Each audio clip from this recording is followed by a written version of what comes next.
Les joueurs et les portes. Moi, j'ai une anecdote sur un joueur débutant qui était un petit peu trop enthousiaste et du coup qui faisait des actions qui étaient pas du tout cohérentes. Il était très volontaire, mais le truc c'est qu'il avait du mal à se projeter dans le contexte où il était et du coup il faisait des actions qui étaient particulières. Je vous pose un petit contexte. Vous êtes dans une auberge et on vient vous contacter pour une mission.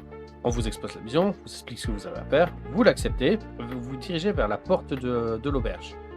Là, en tant que personnage un petit peu roublard, un petit peu voleur, un petit peu dextérité, est-ce que votre premier choix aurait été réponse A, ouvrir la porte, réponse B, profiter de ce passage de quitter la taverne pour fouiller une de poche afin de se faire quelques sous, réponse C, vérifier s'il y avait des pièges, réponse D, la réponse D. Ce cher joueur nous a vérifié les pièges dans une taverne, que la porte n'était pas piégée, la porte d'entrée d'une taverne n'était pas piégée.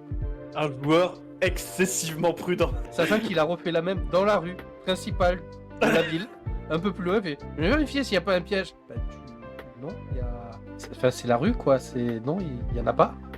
Alors que moi, un de mes joueurs, première table que je leur fais, une porte devant un donjon. La première action du type, c'était « Moi, je vais casser la porte !» Et il a réussi. Il a fait une réussite critique sur son tout premier jet, qui était un cassage de porte.